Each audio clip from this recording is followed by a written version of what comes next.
I've kind of struggled with my mental health from the age of 16, 17. And I knew that I was in a bad way, and I knew that I'd had enough. Self-harmed and had pretty awful thoughts. You could walk out into the street and ask 20 people, do you realise there's a domestic American football league in England? And probably 18 will say, not a clue.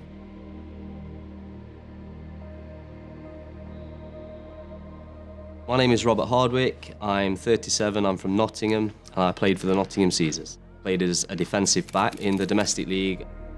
So I'm Russ Paulson, I'm from Middlesbrough in the northeast of England, 33 years old. I've played offensive line, defensive line, and middle linebacker, my favourite position to play. Ben Lawson, Kingston upon Thames, I'm 22. I played for Warwick Wolves for 3 years as offensive line. I'm Wayne Drew, originally grew up in the Black Country, and I'm 32. A friend of mine who I used to live with convinced me to turn up to American football, and then, pretty much fell in love with American football at the Warwick Wolves. I then moved to Coventry Jets, Tamworth Phoenix, Saarland Hurricanes in Germany, Seinäjoki in Finland with the Seinäjoki Crocodiles, played with Frankfurt Galaxy, and then most recently I played at Tamworth again. I am from the northeast of England, where men are men, and that's the way it is. You don't talk about your feelings and everything. I've had some rough times. I've self-harmed and had pretty awful thoughts. When my kid was less than a year old, I was in a real rough place and couldn't see a light at the end of the tunnel. I'd go to work and the drive home was an hour, and looking at sort of oncoming traffic and thinking, if I just veer off slightly to the right, this problem all goes away and everything's better because I'm not here anymore. And it came to a head when my missus was in the bathroom and I was trying to change my boy and he wasn't having any of it, kicking off and screaming, and she came out to find me just on the floor, just in tears. Back in 2007, I just remembered feeling really low all the time, and then it all culminated in one night. I was out at a works party and I took 2 fresh razor blades out with me that night, and I knew that I was in a bad way, and I knew that I'd had enough. I took myself away from the crowd and started cutting myself as deep as I could get and as much as I could. But then I realised pretty quickly that I couldn't cut deep enough, and I couldn't achieve what I was, I guess, hoping to achieve. And I was found and taken to hospital, where I was treated and I was assessed by a psychiatrist at the hospital. And that's pretty much my big low point. I've kind of struggled with my mental health from the age of 16, 17, predominantly with depression, anxiety and body dysmorphia. I unfortunately went down the wrong path of trying to find an outlet for my mental health for many years, which culminated in a lot of kind of self-harm, to the extent that it became a bit of an addiction at times, because it was how I could rationalize what was going on inside my head. A friend of mine in 2017 took his own life. He was a guy I played with over at Coventry, and everyone was absolutely dumbfounded. So we were all stumped, didn't know how or why this had come about. It ultimately made me realise, and a handful of the guys within that group, if we didn't know, and we were the lads that he would play with, where's the outlet? Like, who's he talking to?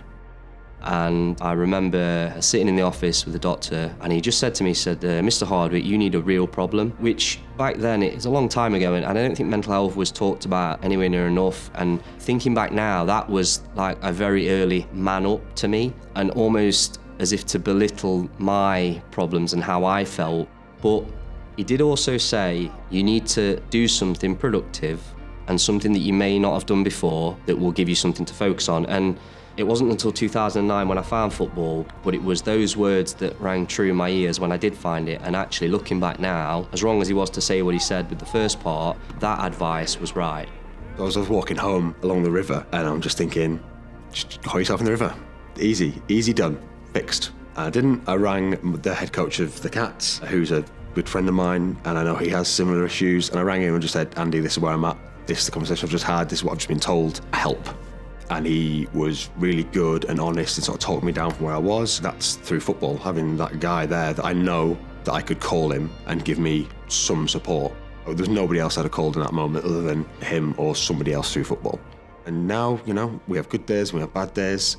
I've got past it and woke up this morning, we go again. Thankfully, that's something that's no longer a part of my life, but it was for a while. And I kept trying to find outlets. It was only through playing American football and finding the gym through that in a bigger way that I was able to have an outlet that meant that I knew that there was something tangible I could do when I was feeling really down or really anxious that would silence the demons, for want of a better word. Yeah, I sort of realised that we need to do something more for people who are struggling. Out of that sort of blossomed Lifting the Lid, which is there to just increase the dialogue within the football community. The nature of the game, it's, macho men who have to put on the persona of, I'm a bloke, I'm a geezer, I can deal with this, it's fine, or I'm fine, you could say. And ultimately, more often than not, that's a facade just to get through the day and sort of convince yourself, oh, it's going to be fine, or to ultimately not appear to be weak. And then he set up a few things during COVID as well around men's mental health, just to get people talking and get people not to just close off. It's still to this day quite a taboo subject. People think it's a shameful thing, but it's not shameful. We all feel it. And having something like Lifting the Lid just makes you realise that you're not alone in your struggle. Through playing American football, going to the gym, trying to get stronger and having these little targets, it was the first time I think I'd found a proper outlet. If I'm feeling really down, I know playing football will help, or I'll know that training means I'll see people and that helps. It's a form of meditation where you can just let everything else dissolve around you, so to speak. It's a stable base. It's always going to be there. You've got football, you've got the guys, and you then also have a sense of purpose, a sense of belonging within the team, and you always know that with the guys around you, you're all working to the same goals. Your brain switches off. Those problems go away, they disappear. For 4 quarters, you're running around and the real life problems aren't problems, because your only problem is, their running back's really tricky, or our scheme doesn't really match up for that, and you try and work around those problems. Now it's off season, I've still got the gym, do what my plan is, do whatever I'm doing, and that's all, with the goal of next season. The nature of football, there's each individual unit and they will form, more often than not, stronger bonds than what you get elsewhere. Found, for want of a better word, validation for being a bigger guy and that having a use on the pitch, especially in the trenches. I would have probably been overlooked by a few. I never felt like I weren't going to be afforded the opportunity to get better.